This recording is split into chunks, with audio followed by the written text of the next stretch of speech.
Ya dok, terima Jelas kasih ya suaranya? dok. Oke, terima kasih dokter sudah hadir dok di siang ini untuk mengisi webinar kita kali ini. Terima kasih atas waktunya ya dok. Oke, Oke, sehat dok hari ini dok? alhamdulillah baik. Alhamdulillah ya dok. Oke, Hmm, saya membacakan sedikit CV dari Dokter Regi. Beliau nama lengkap dengan Dokter Regi Septian, MKes spesialis urologi. Oke, beliau lahir di Tasikmalaya 1 September 1983. Oke, untuk sekolah pendidikan beliau dari SD, SMP, SMA di Bandung, dan untuk S1 kedokteran menempuh di Fakultas Kedokteran Unpad, dan untuk spesialis urologinya juga di Unpad juga. Setelah itu juga beliau ada mengambil S2 kedokteran gizi medik di Fakultas Kedokteran Unpad juga, seperti itu. Dan ada beberapa pengalaman-pengalaman kerja beliau yang memang sudah lama sekali dan sudah banyak makan asam garam ya dok, gitu. Dan juga riwayat-riwayat seminar dan pelatihan-pelatihan dari beliau yang untuk support dari pendidikan spesialisnya seperti itu. Oke, untuk kali ini Dokter Regi akan membawakan materi tentang varikokel. Aduh, varikokel nih, kayaknya cukup menarik juga, yang banyak diderita sama laki-laki ya dok. Oke, betul. varikokel kalau kita bilang varises pada testis ini banyak dialami oleh laki-laki. Oke, untuk itu atas waktu dan tempatnya, Dokter Regi kami persilahkan dok. Oke, ya. Sebentar, saya share dulu ya. Oke dok. Sudah muncul? Ya. Oke, Dr. sudah Riko dok. udah muncul? Udah ya? Terlihat dok. Oke. Ya, kita mulai saja. Assalamualaikum warahmatullahi wabarakatuh. Waalaikumsalam warahmatullahi wabarakatuh dok. Rekan-rekan juga Dr. Vina juga, Dr. Riko dan semuanya yang telah bergabung, terima kasih ya. Oke, kita hari ini rencananya membahas mengenai varikokel dan hubungannya dengan infertilitas pada pria ya. Nah, mungkin beberapa asing sih ya dengan varikokel, tapi beberapa juga mungkin udah pernah dengar ya. Nah, nama lain varises testis. Nah, kalau selama ini kita kenal varises itu di kaki ya. Nah, ini di testis juga ada ya. Nah, yaitu pelebaran pembuluh darah yang disebabkan karena beberapa faktor, nanti kita jelaskan setelah ini ya. Jadi di testis atau buah zakar kita itu ada pembuluh darah dan pembuluh darah balik yang dinamakan vena. Venanya lebih spesifik adalah vena spermatica interna. Nanti kita agak masuk sedikit ke anatomi dan juga fisiologi ya. Oke, kemudian varikokel ini diketahui telah berhubungan dengan penurunan fungsi testis, sehingga ini mempengaruhi kesuburan pada pria ya. Nah, seperti ini kita lihat gambarnya. Varikokel itu seperti ini plexus pampiniformis. Ini pembuluh darah balik di mana di sini bercabang-cabang. Namun yang sebelah kanan ini kecil. Nah, sebelah kiri dia melebar atau dilatasi ya. Nah, penyakit ini sebetulnya banyak diderita, baik disadari atau tidak, dia cukup banyak, 15 hingga 20% dikatakan pada populasi pria, dan ini meliputi 40% dari penyebab infertilitas pria. Jadi kalau infertilitas atau kemandulan pada pria, nah 40% ini disumbangkan oleh si varikokel ini. Jadi cukup besar dan cukup umum untuk menyebabkan infertilitas. Nah, gejalanya sendiri sebetulnya tidak harus ada gejala, cuman kadang-kadang ditemukan pada pasien-pasien atau pasangan yang mencari pengobatan kepada kami, ternyata ditemukan pada wanitanya sudah sehat, sudah dicek, ternyata pada prianya biasanya kita cek dulu analisis sperma, nah ditemukan adanya gangguan seperti kualitasnya baik kuantitasnya itu berkurang ya. Nah, dari situ kita analisis kembali, ternyata ditemukan adanya varikokel ini ya. Oke. Jadi penyebab-penyebabnya tentu kita harus masuk sedikit kepada anatomi ya. Nah, yang paling banyak, paling umum varikokel itu sebelah kiri. Kenapa? Karena dari anatominya sendiri bisa kita lihat di sini, yang sebelah kiri ini lebih panjang jaraknya, kemudian juga otomatis pembuluh darah balik ini kan mengangkat pembuluh darah dari bawah ke atas, dia melawan gravitasi, sehingga dibutuhkan katup yang baik untuk dia mengalir ke atas gitu. Jadi melawan gravitasi. Nah, tubuh kita itu punya katup-katup kecil seperti ini di pembuluh darah. Nah, karena misalkan katup ini bermasalah, kemudian juga misalnya ada beberapa faktor risiko seperti misalnya orangnya sering angkat-angkat berat, aktivitas berat. Biasanya yang sering datang ke kami itu anggota TNI yang sudah pelatihan, aktivitasnya kan berat. Nah, itu kadang-kadang mengalami penyakit ini gitu.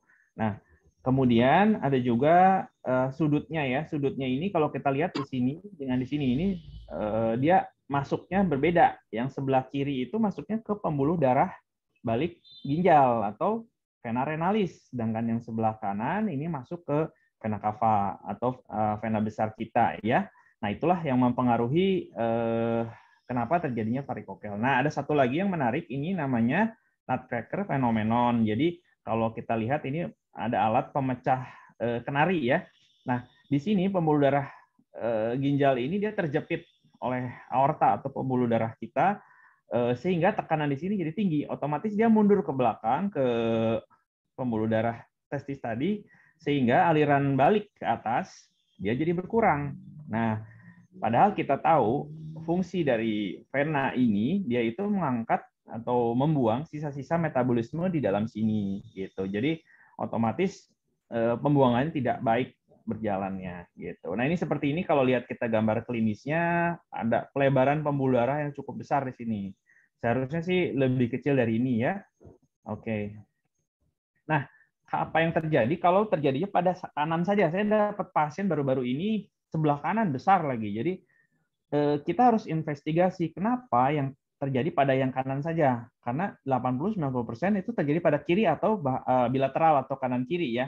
Nah, biasanya berarti ada masalah di rongga retroperitoneal atau rongga yang di sekitar ginjal ini, apakah dia karena TB, hormon disease atau lain sebagainya, dia bisa menyebabkan si pembuluh darah balik ini terhambat. Nah, seperti itu. Ya. Nanti kalau misalnya ada yang kurang jelas bisa ditanyakan lah ya.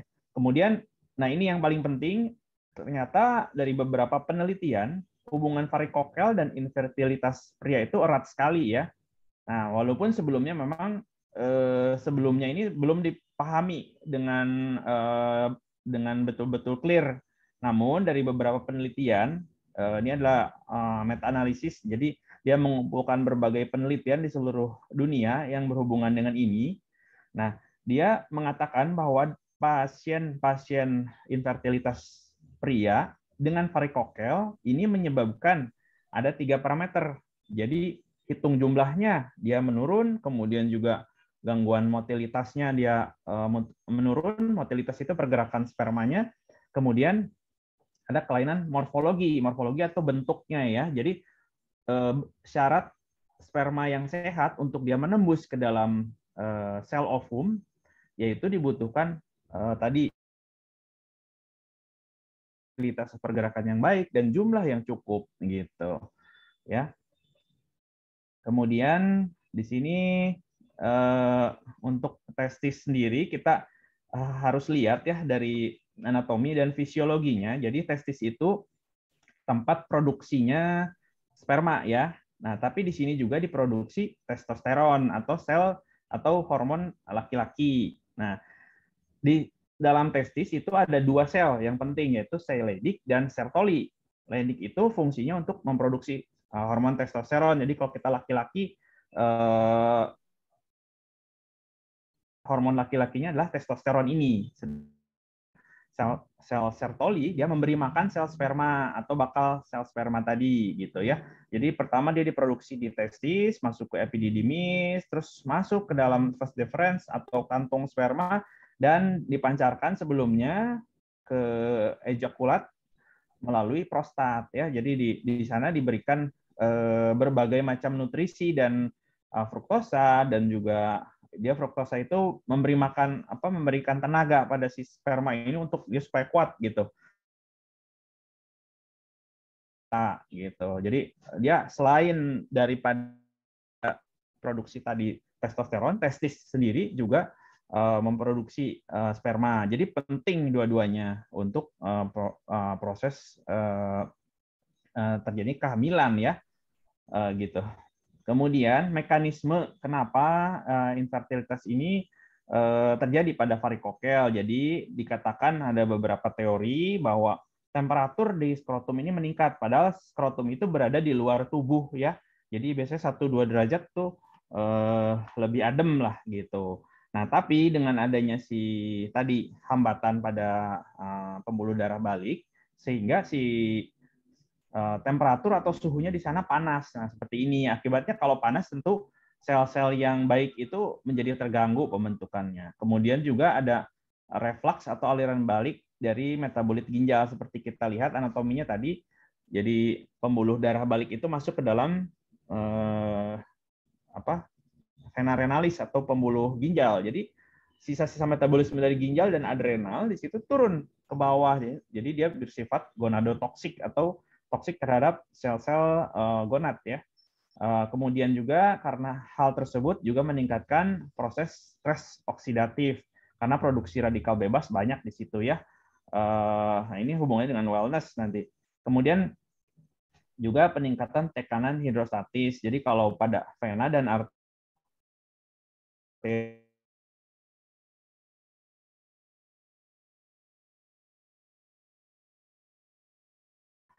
vena dia berfungsi membuang, tapi karena prosesnya tidak lancar, akibatnya si pembuluh darahnya tidak membawa oksigen dengan baik, tidak membuang sampah atau sisa metabolisme dengan baik, akibatnya dia mengganggu metabolisme atau pembentukan dari sel sperma ini ya.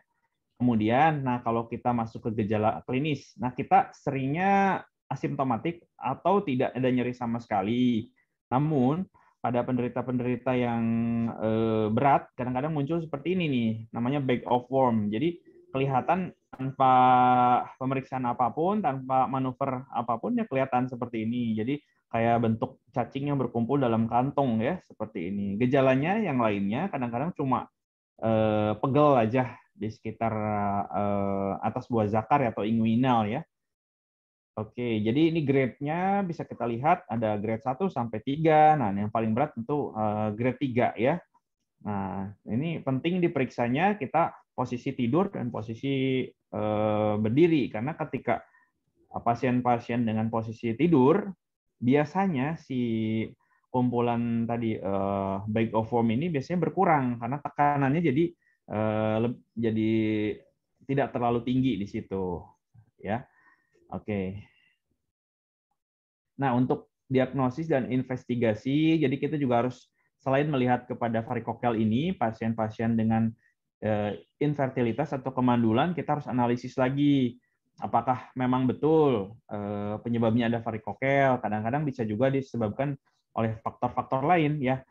Misalkan kegagalan fungsi organ dari pusat, misalnya dari pituitari, terus dari masalah HPG. Jadi dia ada sinyal-sinyal dari otak masuk ke testis yang itu terganggu juga bisa. Kemudian juga ada masalah-masalah sumbatan pada pengeluarannya, kemudian juga ada masalah infeksi yang bisa menyebabkan produksinya berkurang dan lain sebagainya. Jadi kita harus lihat juga. Kemudian dari kualitas hubungan seksual itu sendiri bagaimana. Jadi sebelum masuk ke situ kita lihat jangan-jangan hubungan antara suami istri ini tidak rutin karena syaratnya kalau infertilitas atau kemandulan itu pada pasangan itu seharusnya 1 tahun dengan hubungan yang rutin dan tanpa zat-zat yang lain, katakan lubrikan atau jangan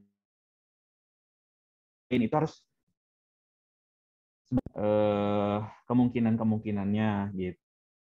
Kemudian sel sperma juga nanti kita analisis sperma ini 2 kali pemeriksaan berturutan. Jadi kita lihat yang pertama dan kedua kita bandingkan apakah koheren atau nyambung atau enggak. Jadi yang ini jelek, memang saat itu kondisinya tidak baik, ya.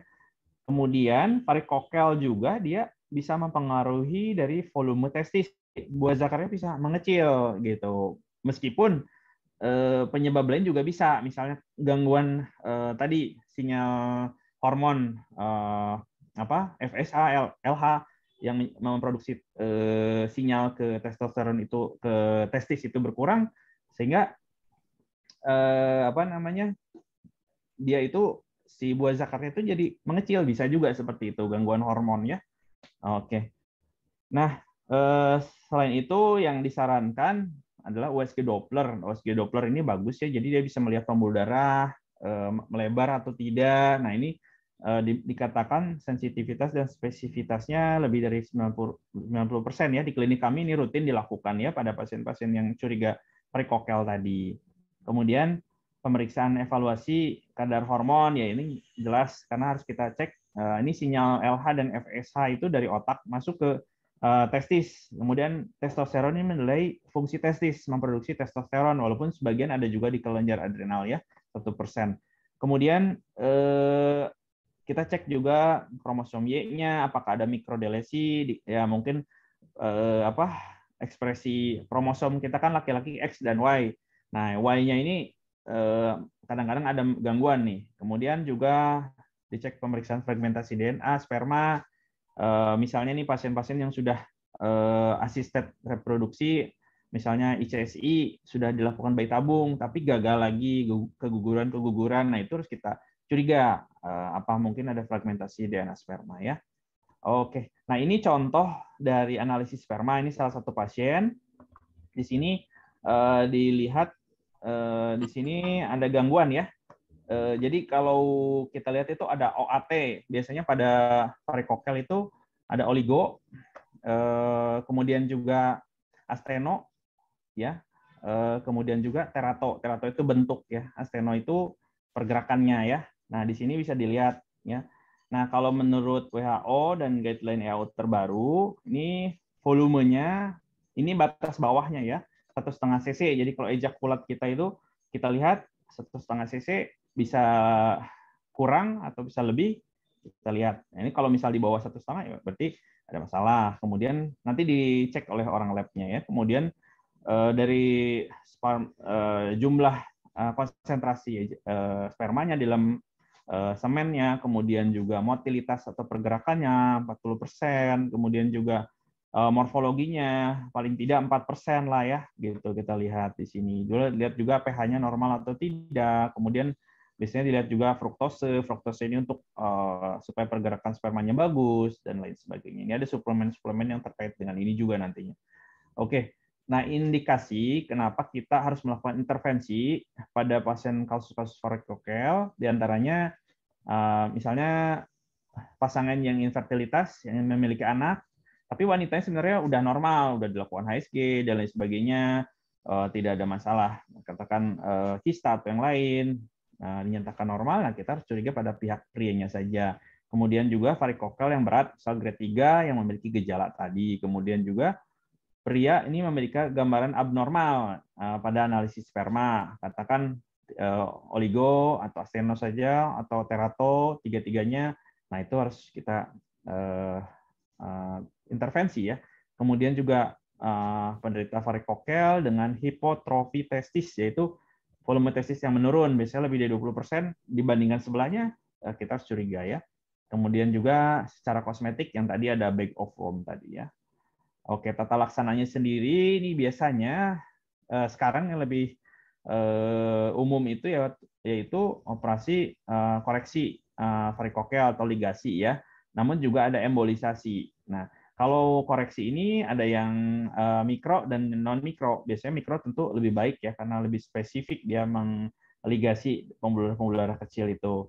Nah, ini masalah insisinya saja ini berbeda-beda ya, tapi menurut beberapa ada plus dan minusnya ya, ada beberapa komplikasi yang bisa terjadi pada tiap-tiap insisi ini. Nah, untuk embolisasi ini biasanya saat ini sudah jarang dilakukan karena pertama waktunya lebih lama, kemudian juga bisa terjadi ya kan dia masuk aksesnya melalui pembuluh darah femoral ya, risiko emboli, risiko trauma pada pembuluh darah, kemudian juga embolinya tadi, zat embolinya bisa saja dia atau zat kontrasnya alergi bisa juga. Kemudian embolinya bisa lari tuh ke ginjal. Ada saya baca beberapa kasus yang dia lari si zat embolinya masuk ke dalam ginjal, ke pembuluh darah balik ginjal, sehingga apa?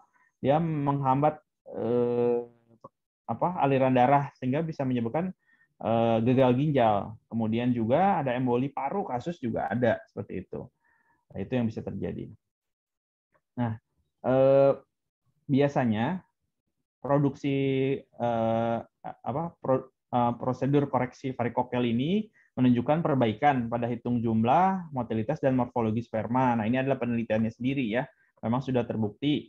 Kemudian juga selain parameter tadi, ada perbaikan pada penurunan fragmentasi DNA, penurunan kadar stres oksidatif, serta memperbaiki kadar uji penetrasi dari sperma. Gitu.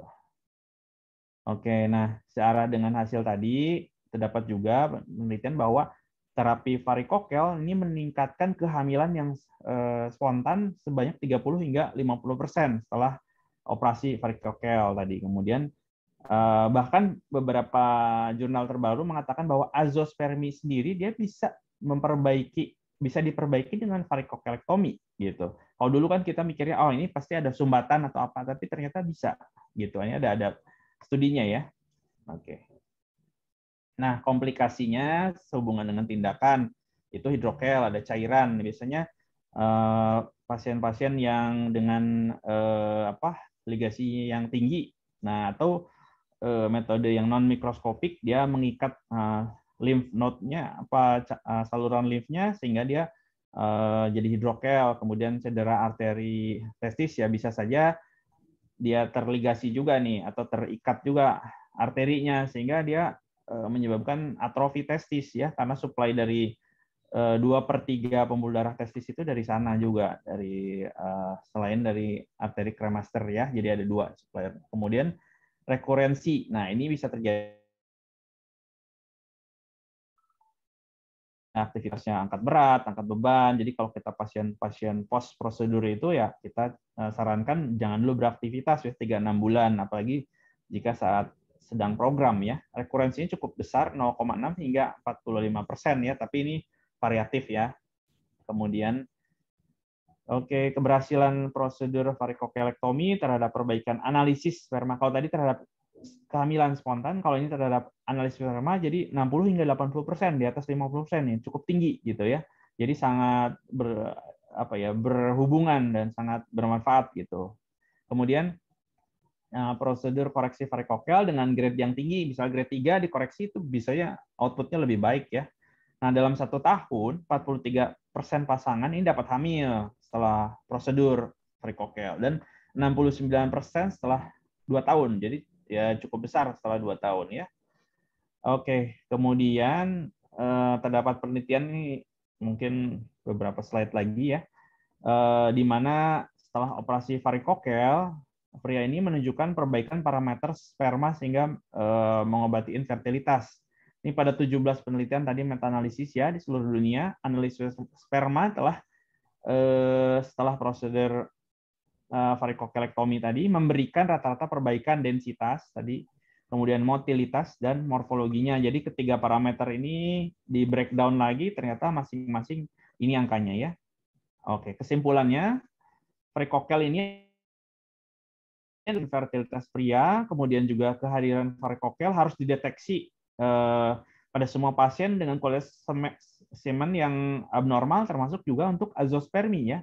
Kemudian identifikasi varikokel ini mudah, bisa dicek juga di rumah jika grade-nya tinggi ya, dan bisa dikoreksi dengan baik melalui proses pembedahan. Jadi seperti itu ya. Kemudian prosedur varikokel menghasilkan perbaikan yang signifikan pada kualitas sperma dan kemungkinan kehamilan spontan. Ini kehamilan spontan ya, bukan assisted atau dibantu dengan bayi tabung gitu ya. Kemudian prosedur varikokel juga selain tadi memperbaiki kemungkinan kehamilan spontan, meningkatkan keberhasilan pada ICSI. Jadi bisa dikombinasi setelah operasi varikokel, dilihat kualitas spermanya, bisa dilakukan bayi tabung, diambil spermanya langsung dari testis atau epididymisnya ditaruh, itu juga meningkatkan kemungkinan terjadinya kehamilan.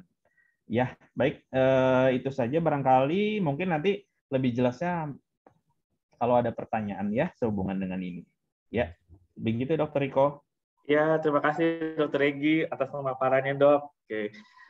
Mungkin sedikit berarti kesimpulannya ya, Dok, ya, berarti varikokal itu memang suatu varises pada testis yang penyebabnya karena terjadi peningkatan ya, Dok, peningkatan tekanan di venanya sehingga menyebabkan gangguan pada kualitas sperma kita yang berakibat nanti ke depannya adalah jadi infertilitas pada pria ya, Dok, ya, yang cukup banyak juga ya, sampai 40% jadi infertilitas pada pria.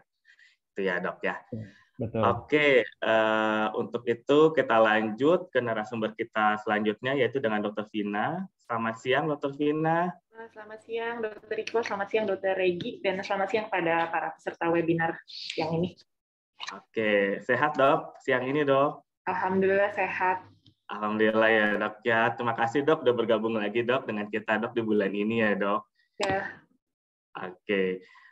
Sebelumnya saya bacakan dulu untuk CV Dr. Vina. Nama lengkap Dr. Vina Widya. Beliau lahir di Tangerang tanggal 28 Mei 1985 dan menempuh beberapa pendidikan untuk kedokteran umum di Universitas Indonesia, residensi urologinya juga di Universitas Indonesia. Setelah itu beliau mengambil konsultan female and functional urologi juga di Universitas Indonesia. Dengan beberapa memang pelatihan-pelatihan dan pengalaman-pengalamannya juga sudah cukup banyak dari beliau. Seperti itu. Untuk siang ini, Dr. Vina akan membawakan materi urgency incontinence urine. Yang ini berhubungan dengan materi kita yang bulan lalu ya, Dok, ya. Masih ada hubungannya juga ya, Dok, ya, dengan bulan lalu, yaitu kita bahas stress urinary incontinence ya, Dok, ya. Gitu. Oke, jadi untuk kali ini Dr. Vina akan membawakan urgensi incontinence urine, apalagi nih kayaknya seru lagi. Selengkapnya nanti beliau akan memaparkan tentang yang namanya urgensi urinary incontinence. Oke, untuk waktu dan tempat kami persilakan Dr. Vina. Terima kasih. Terima kasih, Dr. Riko. Sebelumnya saya mematikan ini ya video, soalnya sinyalnya nggak bagus sih, takutnya nggak stabil. Oke, baik, Dok. Oke, saya izin share screen ya.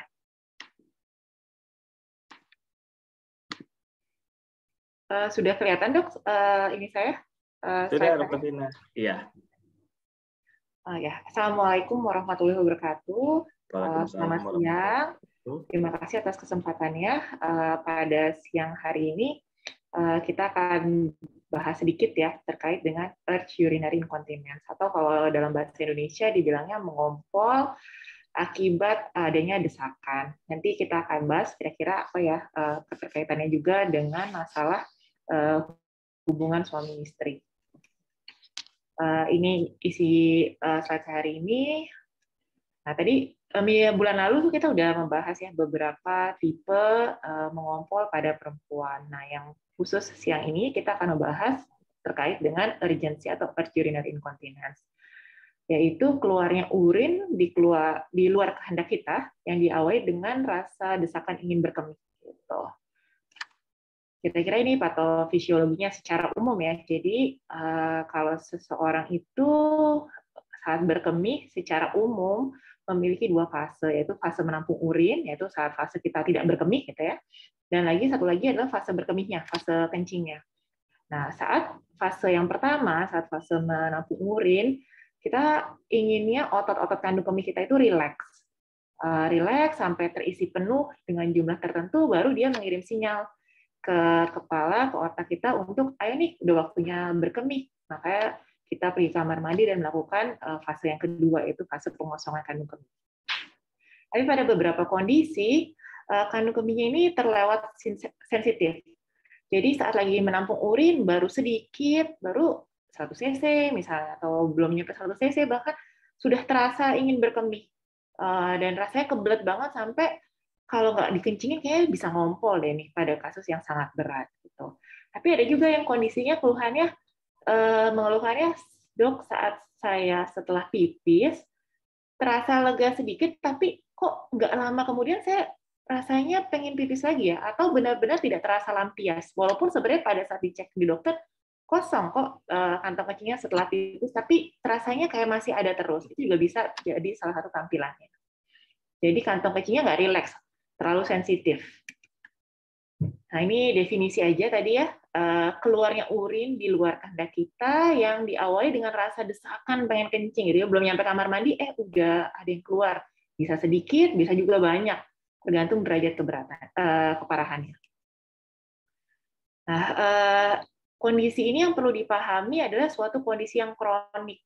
Artinya bisa terjadi berulang kali dalam jangka waktu yang panjang.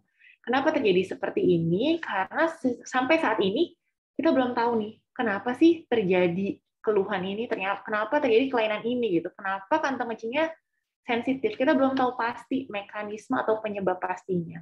Sehingga obat-obatan yang beredar saat ini sifatnya hanya simptomatik.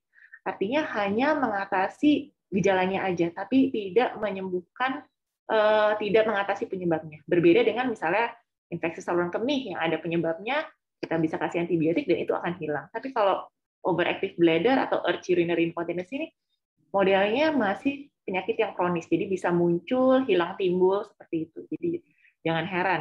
Dan ini membutuhkan pengertian dari pasiennya kalau ada kemungkinan di kemudian hari akan mengalami keluhan serupa lagi berulang. Dan ya obat-obatannya diminum lagi, terapi yang lain juga diminum lagi. Ini juga merupakan masalah kesehatan yang signifikan di seluruh dunia dan memiliki dampak sosial ekonomi yang cukup berat. Walaupun ini tidak mengancam nyawa, tapi memang kualitas hidup biasanya sangat-sangat rendah pada pasien yang earth urinary incontinence. Ini ada survei yang dilakukan di Indonesia ya, didapatkan kalau earth urinary incontinence, di sini disebut UUI ya, itu merupakan salah satu tipe mengompol yang banyak, sekitar 4,1% dari 2.765 responden di Indonesia. Yang keduanya yang tipe stress urinary incontinence yang bulan lalu kita bicarakan, yang kalau batuk tertawa itu mengompol.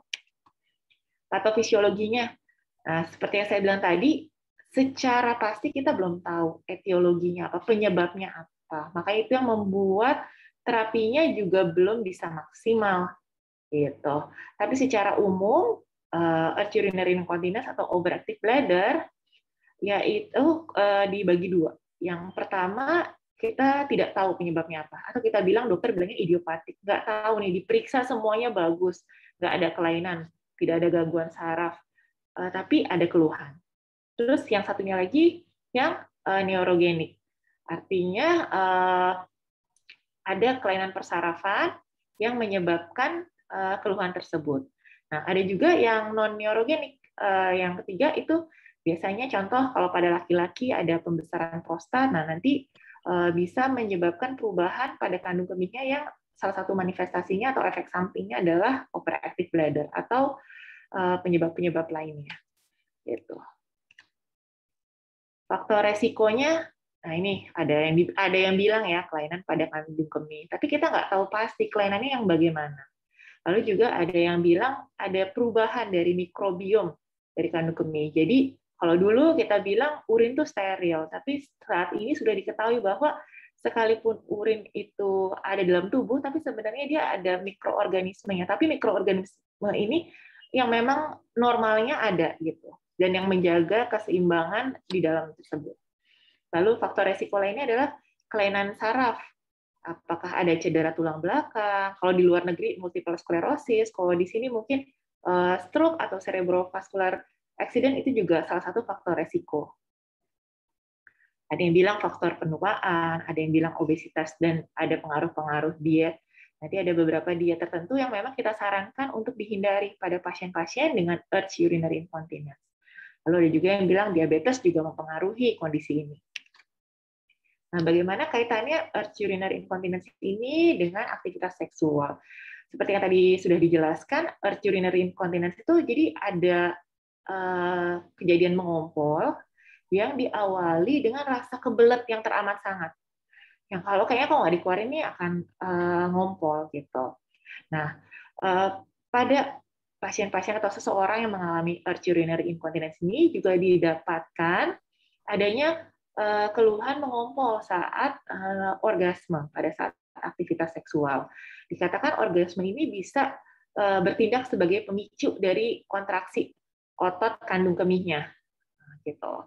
Nah, ada satu penelitian dari Sutter's tahun ini dari 208 pasien perempuan dengan inkontinensia uri, dikatakan menurut penelitian ini 43% merasa mengompol ini mempengaruhi aktivitas seksual mereka. Ada yang menyebabkan penurunan libido, ada merasa kok vaginanya lebih kering, merasa bau ataupun ada merasa nyeri, sehingga itu akan mempengaruhi aktivitasnya.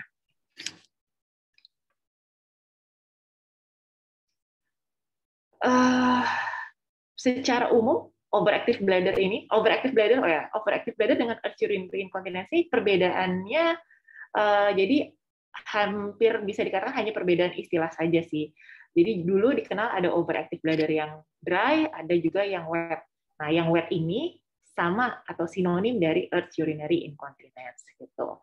Dikatakan dengan adanya keluhan earth incontinence ataupun OAB ini akan menyebabkan berkurangnya aktivitas seksual seseorang dan juga akan mengurangi kenikmatan dari aktivitas seksual tersebut. Nah, selain itu OAB atau earth urinary incontinence atau di sini dibilangnya OAB tipe basah ini juga memiliki dampak negatif yang lebih tinggi pada kehidupan seksual dibandingkan yang tipe kering. Jadi artinya ada orang yang ada kebelet-kebeletnya tapi dia masih bisa nahan sampai ke kamar mandi baru dia pipis, tapi ada juga yang kebelet banget belum nyampe kamar mandi itu udah ngompol, itu yang tipe basah, yang masih bisa nahan itu tipe kering. Nah, yang tipe basah ini, yang ada inkontinensi ini, dampak negatifnya pada kehidupan seksual lebih terasa dibandingkan yang tipe kering. Lalu bagaimana cara mendiagnosisnya? Biasanya seperti biasa, klasik, dokter akan bertanya dulu terhadap ibu-ibu gitu, mbak-mbak, ada nggak bagaimana keluhan utamanya? Tentunya keluhan utamanya mengompol, atau pada beberapa orang tidak sampai mengompol tapi rasanya kebelet terus gitu, kebelet terus, terasa ingin pipis terus, atau pasangan yang bilang ini beser banget dok, kalau kemana-mana harus lihat dulu, cek dulu toilet di mana, mau kerja juga pengennya yang deket kamar mandi. Itu salah satu yang klasiknya. Yang beberapa yang agak sedikit berbeda, ada juga tuh yang kalau setelah pipis rasanya nggak tuntas terus, padahal setiap diperiksa di USG sama dokternya, oh sisa air kencingnya sedikit gitu, tapi hanya rasanya aja, rasa kebeletnya aja yang hebat gitu. Lalu ditanyakan juga faktor resikonya bagaimana, ada nggak obat-obatan rutin yang diminum yang mungkin mempengaruhi keluhan pasien, contohnya misalnya obat-obatan darah tinggi. Ada salah satu jenis obatnya yang menyebabkan produksi urinnya banyak. Jadi rancu gitu, kesannya seperti overactive bladder atau seperti earth urinary incontinence. Lalu yang biasanya kita mintakan yang khusus adalah catatan harian berkemih atau bladder diary. Nanti akan saya kasih lihat bagaimana bentuknya dan juga questionnaire. Lalu dokter biasanya kita juga akan periksa status secara umum, bagaimana, ada nggak kemungkinan kelainan persarafan juga yang mendasari, kita akan lihat ada tanda-tanda defisit neurologis atau tidak, lalu pemeriksaan daerah perut bawah, daerah kalau perempuan kita akan periksa daerah kemaluannya untuk lihat ada nggak prolaps organ panggul atau turun-turun daerah panggulnya. Kalau laki-laki kan dibilangnya turun berok ya atau hernia. Perempuan juga ada penurunan organ panggul dan bisa kita identifikasi saat lakukan pemeriksaan di daerah genitalia eksternal atau daerah kemaluan ya. Lalu pemeriksaan fisik khusus ini ya kalau kita curiga jangan-jangan ada faktor kelainan saraf nih yang menyebabkan keluhan, kita akan lihat secara umum bagaimana cara berjalannya, ada kelumpuhan atau kelemahan satu sisi atau tidak, itu yang biasa kita lihat. Lalu status estrogen, itu biasanya pada pasien-pasien perempuan yang sudah menopause kita lihat daerah genitalia eksternalnya, kemaluannya, gimana warna dari vaginanya, terus ruge-rugenya kayak lipatannya Lalu juga bagaimana kelembapannya, apakah masih baik atau tidak. Pada kasus tertentu, baru kalau curiganya fistula, baru dilakukan tes tertentu seperti methylene blue, atau pada pasien dengan stress urinary incontinence, kita lakukan pemeriksaan QT test, Pessarium test, gitu. Pemeriksaan penunjangnya yang awal yang akan kita periksakan yang pertama adalah urinalisa.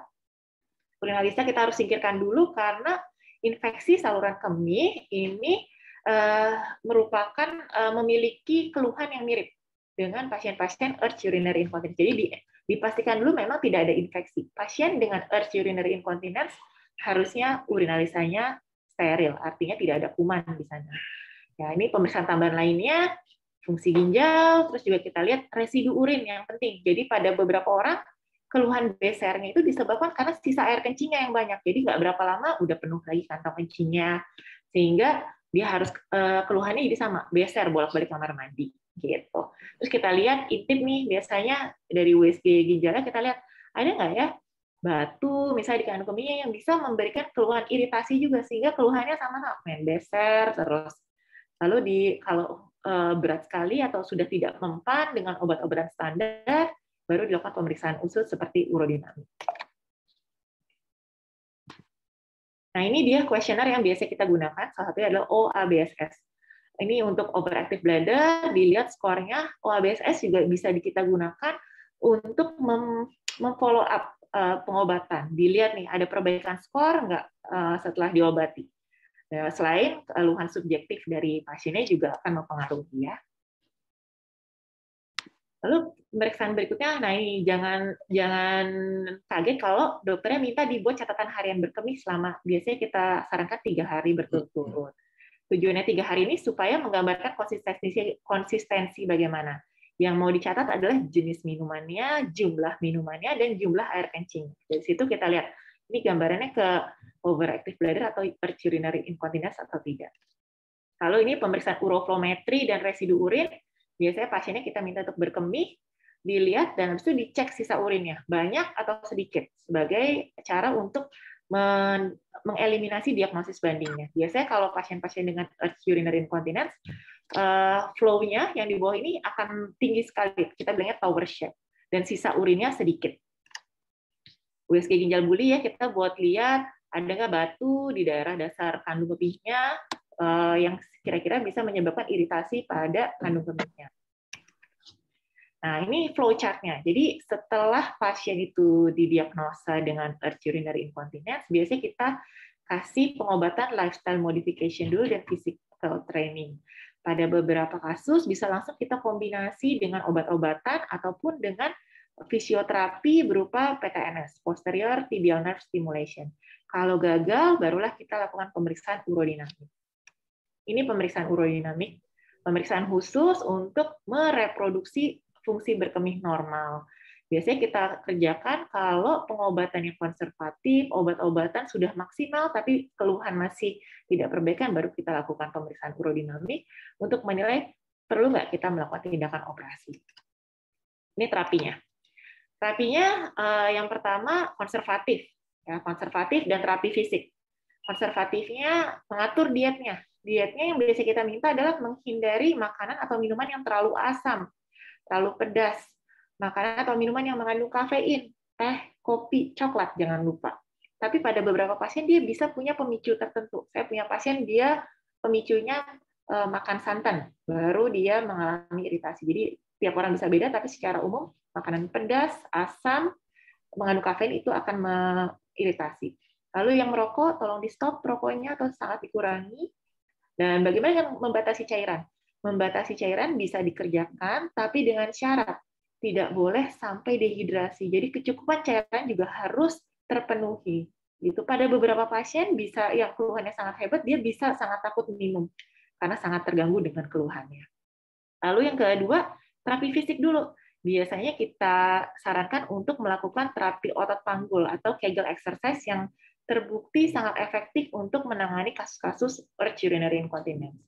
Bila perlu dikombinasikan dengan obat-obatan seperti antimuskarinik, beta-3 agonis, ataupun antikolinergik yang lainnya.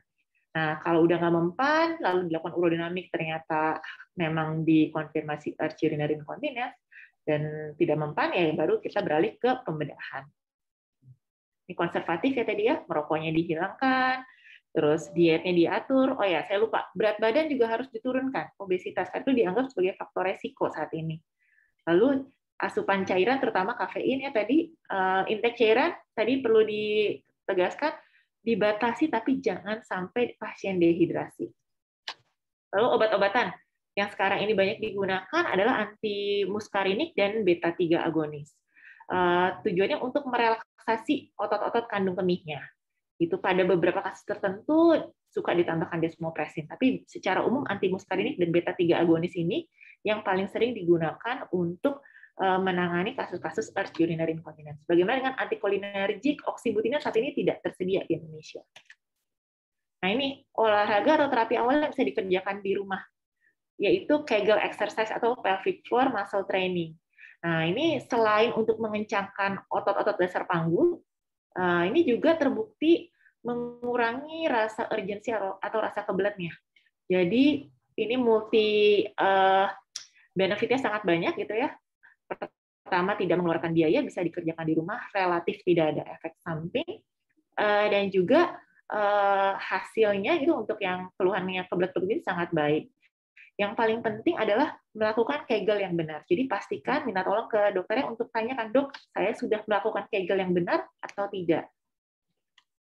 Nah, yang bisa dikerjakan lagi adalah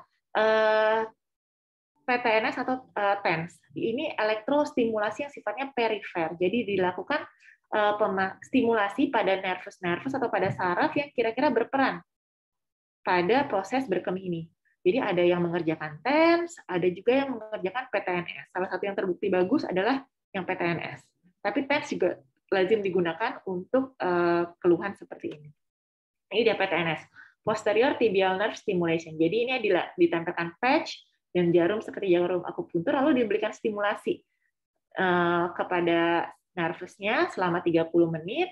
Biasanya dilakukan 8 sampai 12 sesi.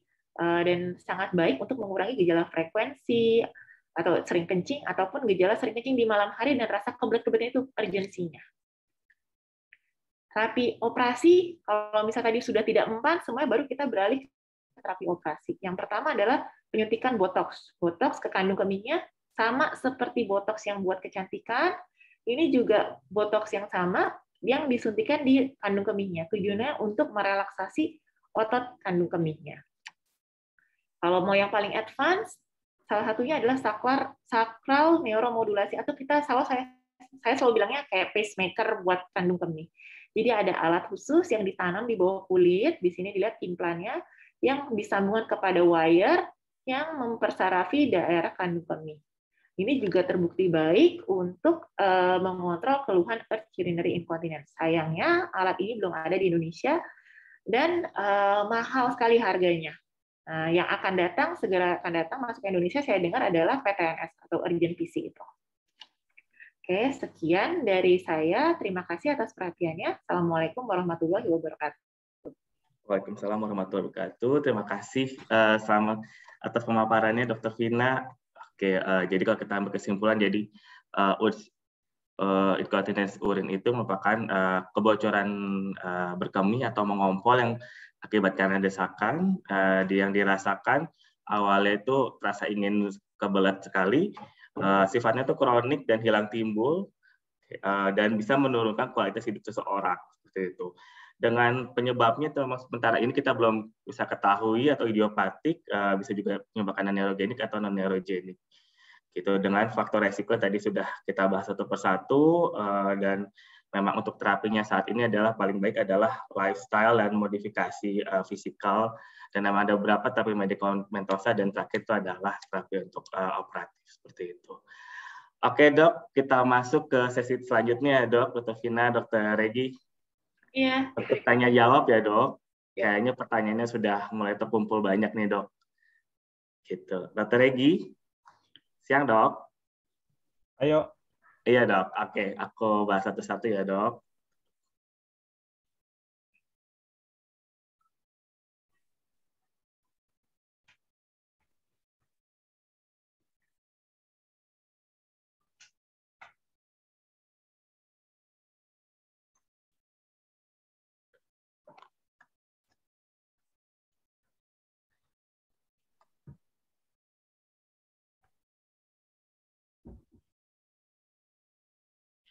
Oke, mungkin yang pertama untuk Dr. Vina ya dok, Dr. Regi, sebentar dok ya. Oke, ini ada pertanyaan dari Ibu Evelyn dok. Gimana kita cara menghindari yang namanya inkontinens urin atau mengompol? Apakah dari faktor banyak anak dan sering melahirkan bisa mempengaruhi hal tersebut dok? Terus emang ini apakah ada hubungannya dengan infeksi saluran kemih dok? Terus ada terapi awal sebelum terjadinya inkontinens urin itu seperti apa dok? Atau mengompol ini dok? Jadi yang pertama, karena kita banyak melahirkan, apakah pengaruh kepada inkontinens urin? Yang kedua adalah ISK akan mempengaruhi namanya inkontinens urin. Dan terakhir itu adalah kayaknya untuk pencegahan ya maksudnya sih dok. Pencegahan gimana kita supaya tidak terjadi yang namanya inkontinens urin dok, seperti itu dok. Mungkin itu dulu sebentar dok, 3 pertanyaan. Terima kasih Dr. Riko atas pertanyaannya. Selamat siang Ibu Evelyn. Jadi kalau kita bicara inkontinensia uri dikaitkan dengan kita ya sebagai perempuan ada fitrahnya untuk mengandung dan melahirkan, memang biasanya dikaitkan dengan stress urinary incontinence, Bu. Jadi kalau ada beberapa pasien memang yang saat hamil itu juga sudah mengalami ya sering mengompol gitu. Terus juga pasca melahirkannya juga ada beberapa yang masih keluhan mengompol itu menetap. Biasanya keterkaitannya kalau dari literatur dibilang karena proses mengandung, terus juga persalinan terutama yang pervagina itu memang meningkatkan resiko stress urinary incontinence dok. Jadi tipe mengompol yang itu kalau lagi batuk, tertawa, mengangkat benda berat itu keluar mengompol. Lebih ke arah stress urinary incontinence gitu. Terus gimana cara menghindarinya gitu? Yang pertama tentu mungkin sekarang juga udah banyak ya dokter-dokter kebidanan juga sebenarnya tidak terlalu menyarankan ya untuk peningkatan berat badan yang terlalu berlebihan saat mengandung ya. Waktu itu juga saya waktu lagi mengandung juga dibilang ya nggak perlu terlalu heboh-heboh katanya naiknya, makannya ya, yang penting cukup lah gizinya, dia bilang gitu. Itu tentu yang pertama dijaga tuh tadi berat badannya ya. Terus yang kedua juga rutin mengerjakan Kegel. Jadi Kegel itu juga boleh dikerjakan saat lagi hamil atau sebelumnya. Jadi dianggap kayak olahraga rutin aja. Itu yang bisa dikerjakan. Jadi bukan setelah kita sakit ya dok, justru sebelum itu bisa kita lakukan ya dok ya? Iya, dari muda boleh loh, dari sebelum punya anak gitu, misalnya udah olahraga Kegel, itu boleh sekali itu. Itu terapi awal juga yang kita biasanya sarankan apabila mengalami inkontinensia uri, baik tipe yang stress incontinence maupun urge urinary incontinence. Jadi dia bisa berguna untuk keduanya tuh. Bagaimana mekanismenya, cara dia mengurangi rasa urgensi kita belum tahu pasti. Tapi penelitian banyak membuktikan Kegel itu sangat bisa mengurangi rasa urgensinya. Lalu apakah ada kaitannya dengan ISK ya? Betul, dok. Jadi kalau pada perempuan yang mengalami gangguan berkemih, yang pertama harus kita singkirkan adalah infeksi saluran kemih. Karena keluhan berkemih itu bisa gejala itu mirip dengan infeksi saluran kemih. Sering-sering pipis, anyang-anyangan gitu. Mirip lah gejalanya seperti misalnya urge urinary incontinence. Jadi tadi seperti saya bilang, pemeriksaan awal adalah dicek dulu urinalisa. Kalau urinalisa ada infeksi, kita nggak usah mikir yang lain-lain dulu. Treat dulu aja infeksi saluran kemihnya. Sampai beres. Kalau sudah teratasi tapi masih ada keluhan, baru kita evaluasi lebih lanjut. Ini mengompolnya karena apa? Tipe yang mana dan ditreat sesuai dengan penyebabnya. Gitu. Nah, kalau terapi awalnya tadi udah dijelaskan ya dok ya, kita modifikasi gaya hidup dulu, terus dengan physical training tadi Kegel, modifikasinya tadi turun berat badan, dietnya diatur, dihindari yang memicu, sama yang tadi kafein, rokok kalau bisa dihindari. Itu sih dok. Oke, dok, ini lanjutan dari Ibu Evelyn karena pertanyaannya cukup banyak dok. Kegel sendiri bisa dilakukan, apakah kita harus berbaring dok atau boleh duduk nggak dok? Karena kan mungkin kalau ibu hamil kan kayaknya berbaring agak susah, mungkin bisa sambil duduk dok. Terus kalau pada laki-laki apakah bisa terjadi namanya inkontinens urin dok? Gitu. Terus kalau penyebabnya karena faktor resiko karena usia, apakah itu bisa kita atasi dok atau mungkin kita kurangi resikonya dok atau bagaimana dok? Oke. Untuk posisi Kegel itu bisa dilakukan posisi berdiri, duduk, ataupun berbaring. Jadi bisa. Yang paling penting adalah sudah benar atau tidak. Jadi lebih baik saran saya kalau ibu ragu mengerjakan Kegel yang mana, minta tolong ke dokter entah urologi, entah dokter obsgin atau dokter fisioterapi rehabilitasi medik untuk ngecek. Ini saya Kegelnya udah benar apa enggak? Karena seringkali suka salah tuh Kegelnya, bukan otot itu yang dimaksud. Oke. Gitu. Bukan otot targetnya kita pengen latih ya dok ya. Betul sekali. Jadi pastiin. Setelah itu dirutinkan olahraganya. Jadi untuk posisi dari literatur bisa boleh duduk, berbaring, berdiri itu sama aja. Nggak ada masalah. Yang penting rutin. Betul. Terus ini ada ini ya. Laki-laki dok. Laki-laki. Nah kalau pada laki-laki juga bisa mengalami inkontinensia walaupun agak jarang ya. Tergantung usianya. Kalau pada usia anak-anak, kita mungkin harus evaluasi penyebab-penyebab yang sering terjadi, sering menyebabkan inkontinensia pada anak laki-laki. Misalnya ada kelainan anatomi, terus juga misalnya ada kelainan paling sering persarafan ya, namanya spina bifida. Itu ada kelainan nggak di tulang belakangnya yang bikin dia ada gangguan berkemih. Ya. Kalau pada usia muda nih, usia produktif kayak dokter Riko, dokter Egi gitu ya, emang agak jarang inkontinensia uri pada laki-laki. Kalau masih usia ini kita cari penyebabnya. Apa sih yang membuat sampai inkontinensia uri? Nah, kalau udah tambah usia pada pasien-pasien dengan BPH nih, pembesaran prostat, bisa terjadi overactive bladder ataupun earth urinary incontinence. Karena ada prostatnya membesar sehingga resistensi atau tahanan saluran kencingnya berat, kantong kencingnya mulai berubah sifatnya. Sehingga menimbulkan efek sampingnya nanti dia jadi suka ada overactive bladder-nya.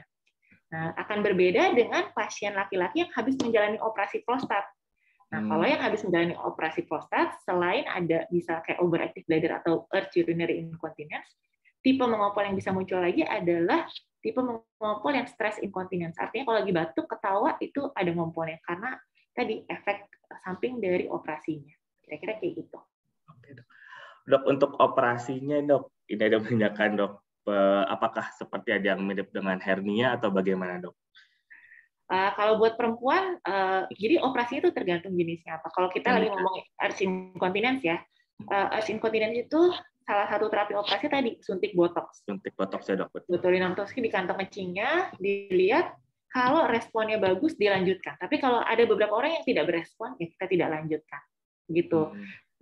Pada kasus-kasus tertentu gitu ya, ada pengalaman kalau kelainannya karena masalah persarafan, bahkan kita bisa sampai membesarkan kandung kemihnya dengan tambahan usus.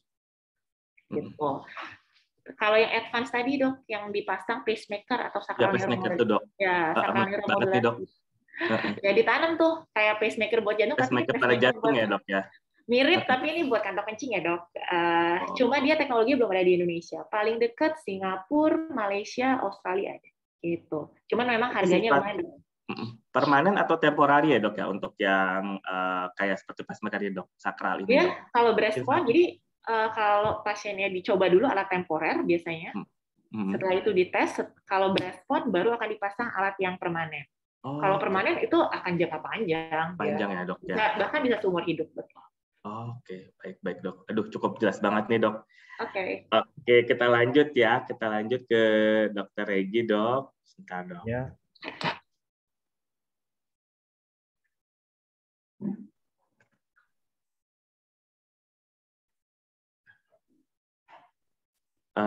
Ini dok dari Ibu Susi Awaliyah dok. Bagaimana cara mengenali tanda varises pada testis? Bentuknya sama seperti dengan varises pada kaki kah dok? Terus dengan kasat mata, apakah memang harus terbentuk tadi dok yang seperti backworm itu dok? Gitu. Itu dulu dok. Oh ya, oke, terkait secara visual sebetulnya tadi kalau grade 3 memang kita seharusnya bisa lihat langsung ya si back of worm tadi di pangkal buah zakar ya. Nah, prosesnya sendiri mirip dengan yang di kaki. Cuman kalau kaki kan biasanya pembuluhannya panjang gitu. Kalau ini karena plexus pampiniformis itu seperti jaring ya, jadi dia banyak, jadi dia ngumpul gitu. Jadi agak berbeda, tapi prinsipnya sama gitu. Cara patofisiologinya sama, hampir mirip lah gitu. Seperti itu. Dan kalau misalkan ada beberapa seperti grade 1 atau grade 2 itu harus dilakukan falsafa manuver. Apa itu? Jadi kita harus intinya kita mengedan atau kita biasanya meniup. Kita suruh pasiennya meniup dari posisi berdiri ya. Nah, kalau kelihatan, nah itu bisa juga dia muncul gitu, dipicu dengan manuver tersebut gitu, seperti itu. Oke dok, terima kasih dok. Dok lanjut lagi nih dok untuk dokter Regi dari Ibu Evelyn. Tadi mungkin yang tanya sama dokter Vina ini, sekarang tanya tentang dokter Regi dok. Untuk varikokel sendiri, gimana sih dok bisa jadinya yang namanya azoospermia? Terus untuk prosedur varikokelektomi itu sebetulnya operasinya seperti apa sih dok? Gambarannya apakah kita angkat si varisesnya, kita buang, terus apakah ada tindakan yang lain dok seperti itu dok? Oke, jadi sebetulnya biasanya varikokel itu kan dulu kita cek oligo itu ya berarti jumlahnya tidak sedikit sesuai ya. Kemudian ada gangguan-gangguan, tapi masih ada produksinya gitu artinya. Nah,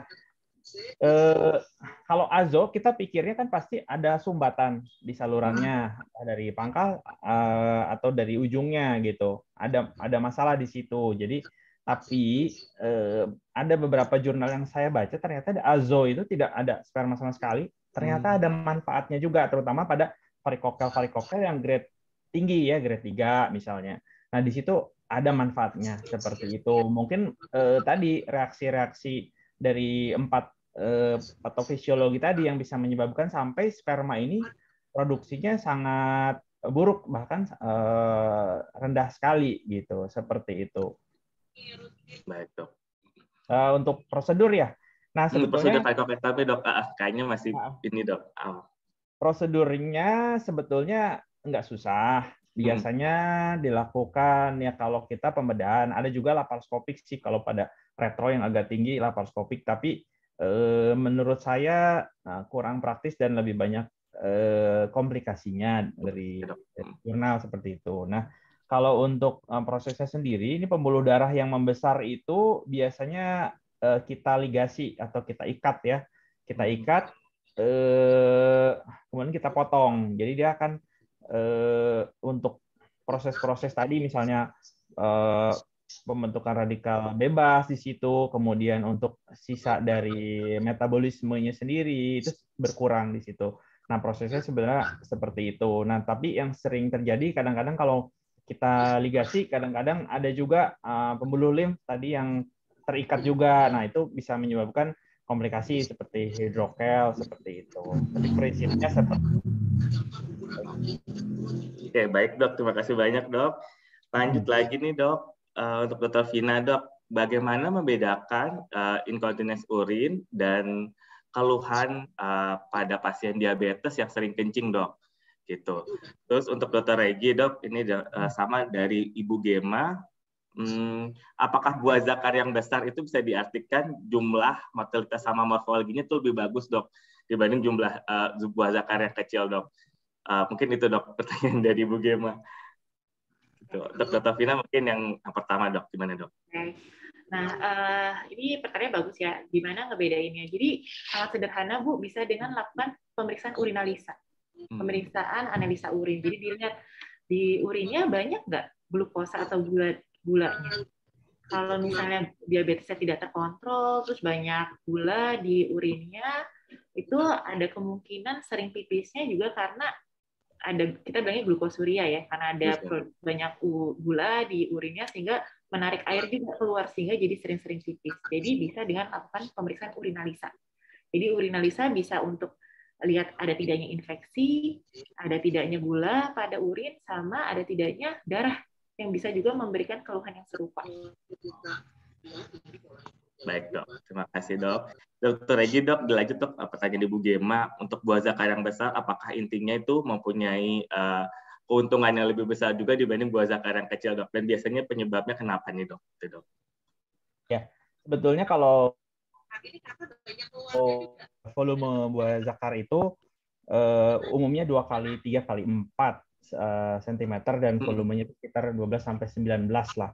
Tapi untuk hubungannya dengan apakah perbaikan lebih baik motilitasnya, jumlahnya dan lain sebagainya, sebetulnya tidak ada hubungannya ya. Tapi saya belum baca jurnal tentang itu ya. Tapi seharusnya ya semua orang kan kalau memang dia tidak memiliki penyakit lain, katakan tadi varikokel, ya harusnya sih dia normal ya, seperti itu. Tidak ada hubungan dengan volumenya menurut saya. Oke, baik dok. Kita lanjut lagi dok. Ini datang pertanyaan dari Ibu Elta. Gitu untuk Dokter Vina. Kapan sebaiknya perempuan yang mengalami gangguan urinary incontinence diperiksakan ke dokter dok? Apakah memang sudah mengganggu banget sampai kualitas hidup terganggu? Apa memang ya sudah nggak perlu kita konsul?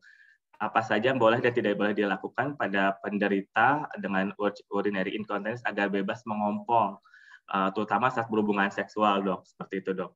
Satu lagi pertanyaannya, apakah ada resiko jangka panjang jika memang urinary incontinence kita nggak tangani atau kita nggak terapi, dok? Mungkin komplikasinya kali, dok, seperti itu. Ya, terima kasih Bu Elsa.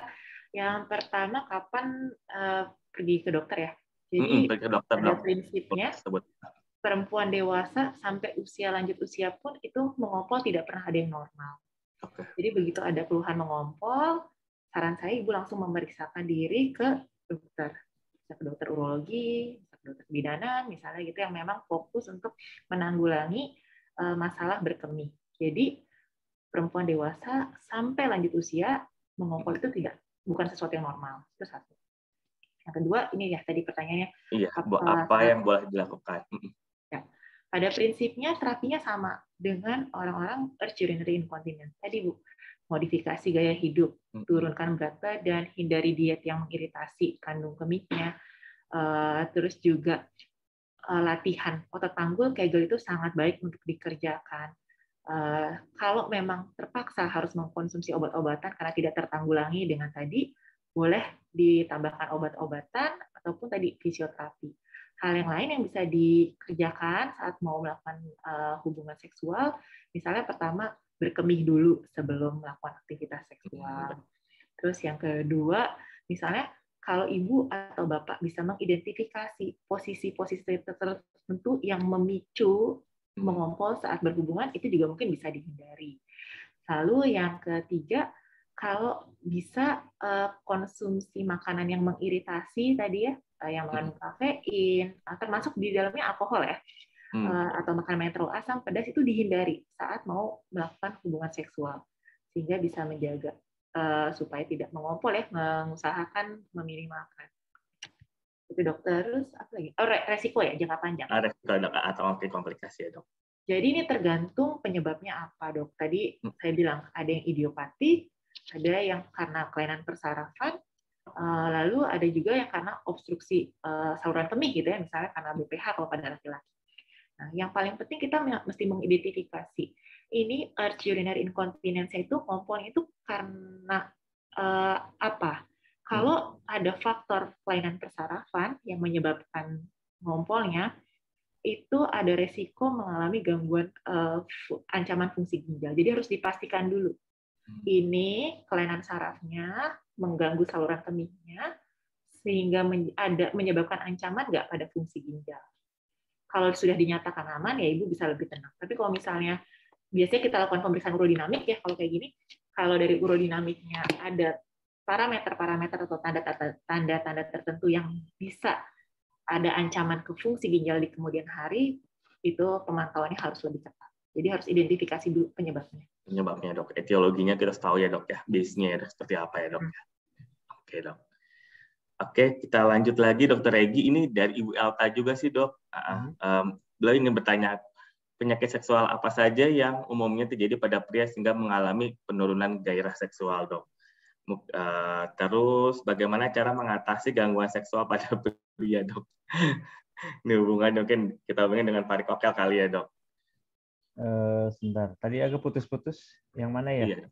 Ini dok, dari Ibu Elta dok, tadi lanjutan dari pertanyaannya untuk Dokter Regi, penyakit seksual apa saja yang umumnya terjadi pada pria sehingga menyebabkan penurunan gairah seksual? Mungkin selain dari tadi dok, mungkin varikokel, terus mungkin ada penyakit yang lain dok, terus cara mengatasinya seperti apa dok?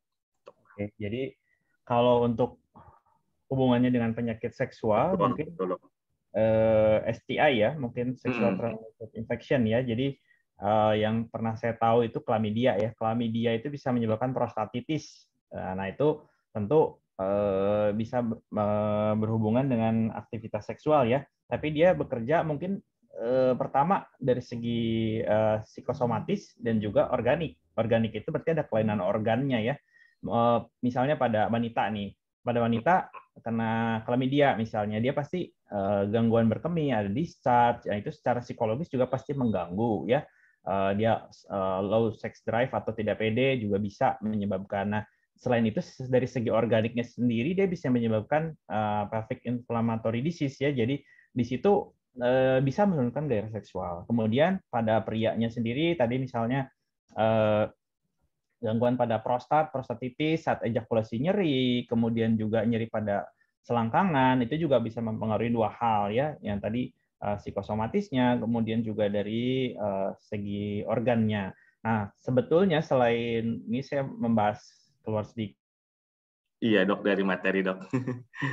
Gairah seksual itu misalnya dia karena gangguan testosteronnya rendah gitu, itu bisa terjadi tadi gangguan hormon, misalnya dari pusat FSH-LH-nya bermasalah karena diproduksinya kurang baik, kemudian dari testisnya, jadi kegagalan fungsi testis menghasilkan testosteron juga bisa karena infeksi ya, infeksi mumps atau gondongan itu waktu juga bisa mempengaruhi gitu terjadinya selain kan testis itu tadi yang kita bahas, selain dia menyebabkan gangguan produksi sperma, juga produksi testosteron juga bisa terganggu. Nah, itu pasti menurunkan sexual drive ya. Kemudian untuk mengatasi gangguan seksual pada pria ya ada beberapa cara sih ya. Ini gangguan seksualnya mungkin kalau kita spesifikkan pada disfungsi ereksi ya, disfungsi ereksi kita harus lihat juga faktor risikonya.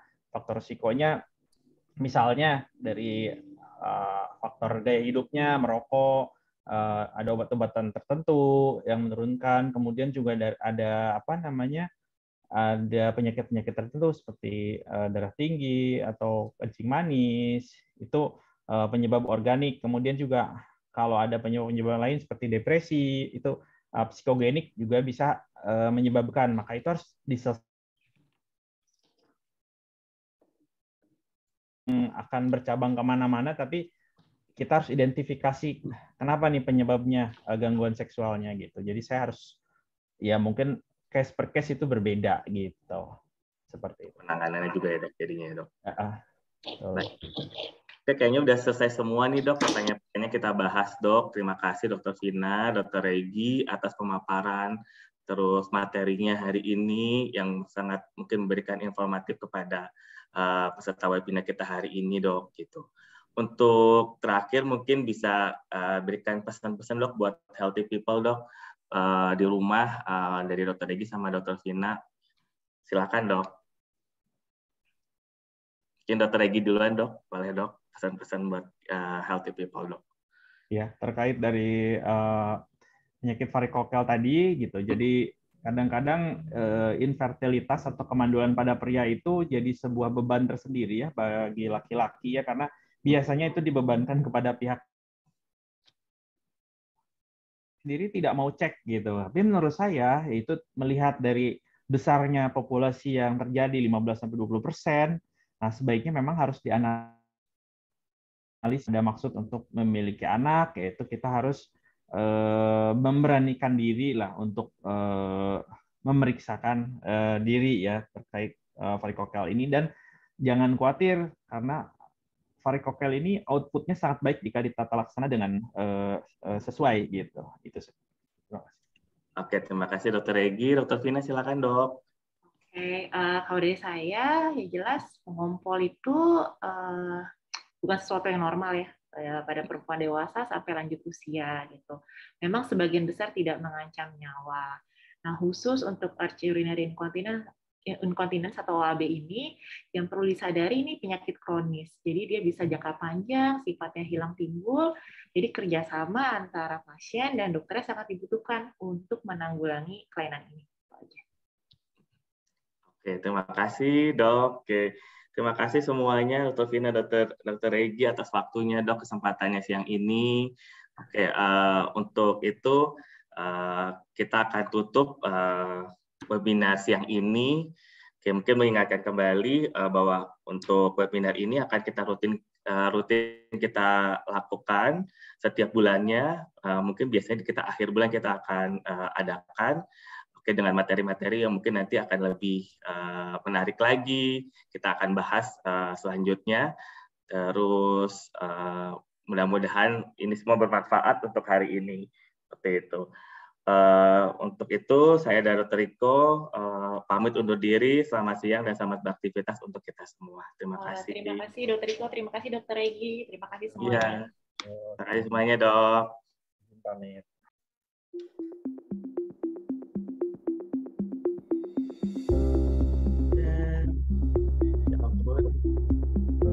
Jangan panik saat merasa punya gejala COVID-19. Raih bantuan secara cepat dengan buka aplikasi SehatQ.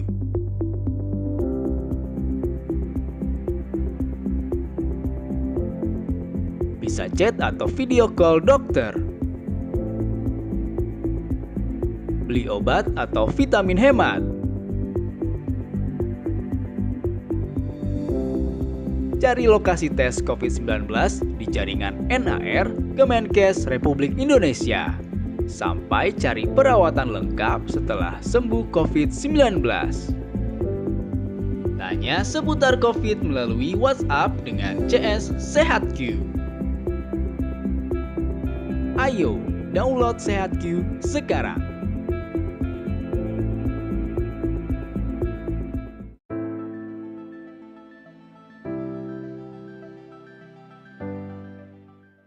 Berdiri sejak tahun 2008, saat ini Eka Hospital Group telah memiliki 4 jaringan rumah sakit di Bekasi, BSD Tangerang, Cibubur, dan Pekanbaru. Seiring perkembangan digitalisasi di industri rumah sakit, Eka Hospital menerapkan sistem rekam medis elektronik yang dapat mengintegrasikan seluruh data pasien di keempat lokasi rumah sakit.